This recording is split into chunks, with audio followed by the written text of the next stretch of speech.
bit of a backslide last week. We only caught 2 picks put on the podcast, and both of them backfired on us. Looks like we're gonna go for a little bit of revenge on these guys this week with the diamond model, depending on how things play out over the week.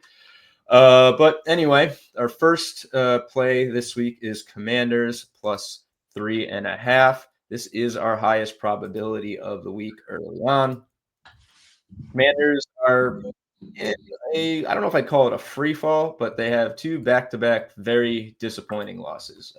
Pretty much blown out in both of them. Marcus Mariota at the helm in both of them. So, a little bit of a caveat, but Jayden Daniels is nursing both a knee and a hamstring injury, which can be nagging, and it's probably something you want to take caution with your franchise quarterback, not rushing back, especially if your season's looking a little hit. But for now, our model is projecting Jayden Daniels in this game in its predictions.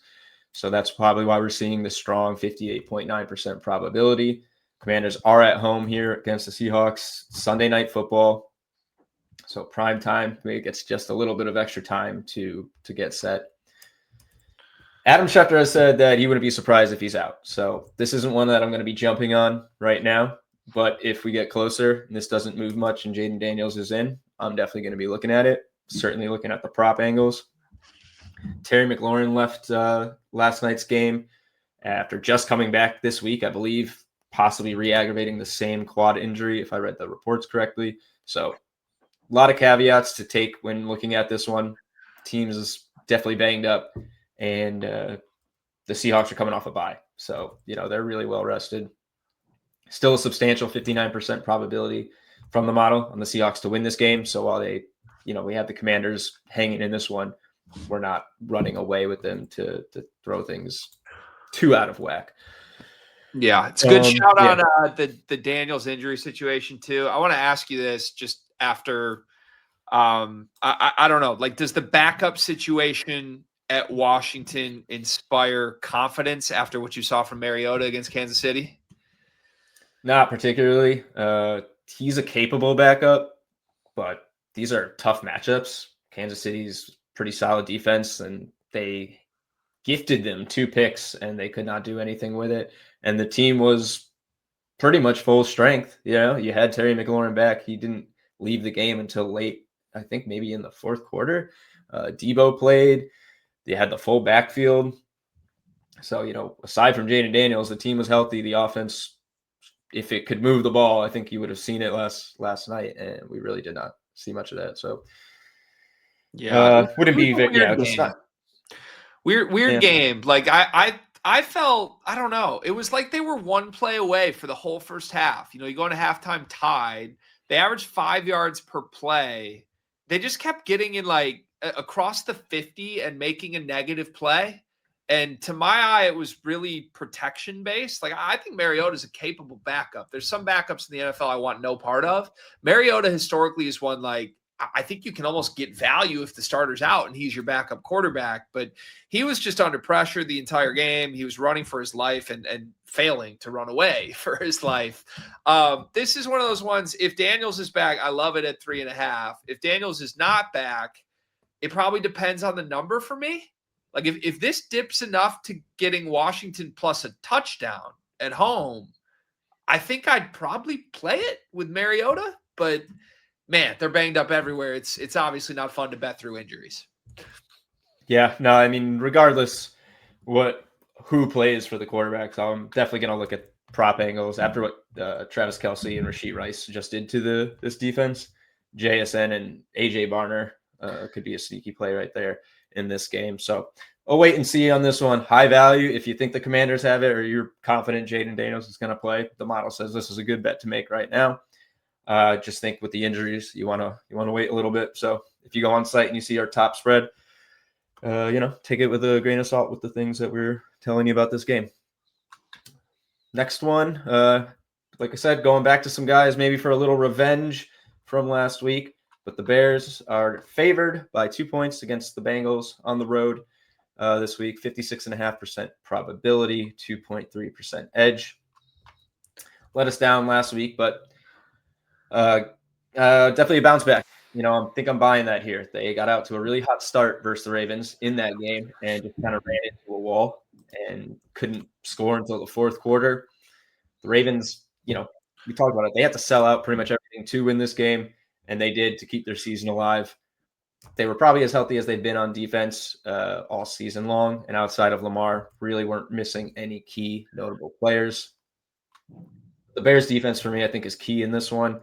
Yeah, they have the NFL's best turnover ratio, differential rather. They're going to get a Bengals team that, while they've only lost 2 games in the Joe Flacco era, he hasn't thrown a pick. So the advantage I think would be with the Bengals if Joe Flacco were 100% healthy, but he got banged up a little bit with a shoulder injury in that last game. He did come back into play. He did finish the game, but he said he was pretty sore. They're listing him as day-to-day. I think I'd be less concerned about a Josh Allen sore, banged-up shoulder than a Joe Flacco sore, banged-up shoulder. And if it is banged up enough that he's not playing, it might be Jake Browning in this game. I really don't know who it would be without Jake Browning. He is the second QB depth chart, so they probably have to pull someone off the practice squad or get a veteran or something. If not, and I don't think we're going to see that happen with just a couple days turnaround time. Well, Jake Browning has 6 touchdowns and 8 picks this year. So if it's him, I just don't see how the Bears aren't going to handle this. I know we kind of said that last week, but is a serious bounce back spot. We just saw this Bengals defense completely cough up a lead against the Jets. What was it? Breece Hall throwing touchdown to Mason Taylor to win the game. Got on a trick play. It's just kind of not a good setup for them. And the Bears are certainly looking more like a playoff team, and I would expect them to do so in this game. Look like a playoff team and bounce back in a pretty much must-needed win. Not must win, but very important win. Yeah. With respect to Tyler Huntley, he's a lot better than Jake Browning, right? Like I'm willing to fade Jake Browning at all costs if there's a possibility he's going to play. I'm disappointed in Chicago last week, but that's not how you bet. You can't bet emotionally. You can't bet like, this team let me down. It's not going to happen again. In fact, usually spots like that are some of the best spots to try and circle bounce back situations for good coaches and good teams. You mentioned Cincinnati getting got by a trick play.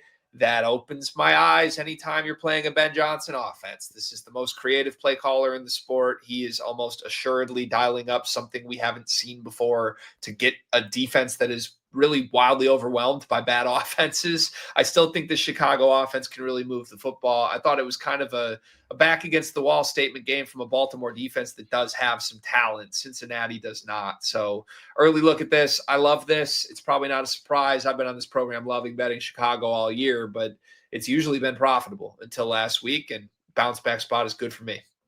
Yeah, and you saw what they did in their last bounce back win when they got blasted by the Lions and then played the Cowboys. A bad defense and made fools of them. So I don't know. Is Luther Burden healthy? 100-yard Luther Burden game in this one? Who knows? But I would definitely buy the bounce back here. I'm on this one, even if it's not a high value play. 2% edge is good enough for me. Small spread to cover. Last one here, as you know, another team let us down, but we're going right to them. Cowboys by a almost full field goal versus Cardinals, 56.5% probability, 2.3% edge. I'm going to try and not let my emotions get the better of me here, but I would feel better if this one. Feel better if the Cowboys weren't coming off of such a bad win. If they at least cover and lost, maybe driving at the end or even drive to cover and then you don't get the onside kick or something, I'd feel a lot better, especially against a pretty solid defense. A little more on that in a bit, but one that is more importantly, I think, well rested. Cowboys haven't had their bye yet. They're probably hurting for it, I think, pretty badly. And the Cowboys have looked their best against the poorer teams, though. And while the Cardinals aren't bottom of the barrel, even though they only have 2 wins, I think I'd put them a tier above some of those teams in that range. They have looked better with Jacoby Brissett, but they haven't won since week 2. So, there's not a lot to buy in confidence-wise here for the Cardinals. You're betting, like if you're not taking the Cowboys here, you're just betting against their defense. You're not really, I think, selling the Cardinals as the main point of this game. Kyler Murray's listed as questionable, might play his first action in a few weeks, but Jonathan Gannon says it's still too early to tell if he could play. he's going to get the extra day. This is Monday Night Football. If I didn't mention that. But there's a lot more in flux here. I think even more so than that Commanders game. The backfield is like a complete mess. Mari DeMercado's questionable after he took 1 yard or 1 carry for 1 yard in week 7. And then I don't think was hurt, just like didn't get more looks. It was all Bam night after that. Pretty much they cut Michael Carter yesterday, but looks like a roster maneuver. I saw some reports they're going to plan to sign him again. And so they pull some guys off of IR. They're doing a whole bunch. This team's really in flux right now, and that just makes me want to bet on the healthier team that, if nothing, is consistent and predictable. The Cowboys have been pretty consistent, as we said, giving up the over, scoring points, letting points be scored against them. They're predictable. They will struggle on defense, but they're going to funnel the ball through George Pickens and CeeDee Lamb, who have made nightmares for every defense they've played. They are either busting a huge play or drawing a defensive pass interference penalty. And that's just it, pretty much it for me. One other thing, the Cardinals defense, that's what I was going to say, was pretty good this year. Pretty stout, holding teams to, I think, only about 4 rushing touchdowns through the first few games. But they didn't really play anybody. They were playing the Saints and the Panthers, who are better now, but this was week 2. They played the Titans. They finally played the Packers and Colts and gave up the most points they gave up. Lost them both with their best-looking offensive team with Brissett. So, yeah, there's the pitch. Super fraudulent defensive numbers for Arizona. Yes. I think. Yes. I do not buy that that's like a great defense at all. Dallas is arguably the best offense in the sport, at bare minimum top 3 or 4 in this league. And yeah, I think this is a great spot bet too, right? You're catching a total bounce back game, that a number that I think is really deflated from, if Dallas plays Denver closer and or wins that game, they're definitely over a field goal favorites against Arizona in a primetime game. I tend to think that's when we get Dak at his best. He's put up some big numbers in moments like that. So yeah, this is a circle. It's a super favorable number. I think it's a great spot. I think it's the right side. I felt that way long before the model agreed. I will say this, if you don't want to be totally 100% invested on the Dallas side of this, you can do what I'm going to do. I'm going to take Dallas to cover 2.5, and I'm definitely going to be betting the role player Arizona receivers as you lay out all Greg of the Dortch. reasons. Yeah, like Zay Jones and Greg Dortch, guys that have found the end zone once this year or less, that are probably going to have some pretty crazy touchdown values. Yeah. As you lay out how horrible this Arizona backfield is with moving parts and guys not to trust. If it's Brissett, they've moved the ball in the air pretty well with Jacoby Brissett. And if it's Kyler in a primetime game, healthy again, I like that too. I think we'll see points. Dallas overs have been our moneymaker all year, but I love Cowboys minus 2.5, and I love some wide receiver 3s and 4s for Arizona to find the end zone. Yeah, they still got Michael Wilson over there. Yeah. Those are the guys. Yeah. Michael Wilson, Greg Dortch, 25+ first quarter yards. Boom, right there.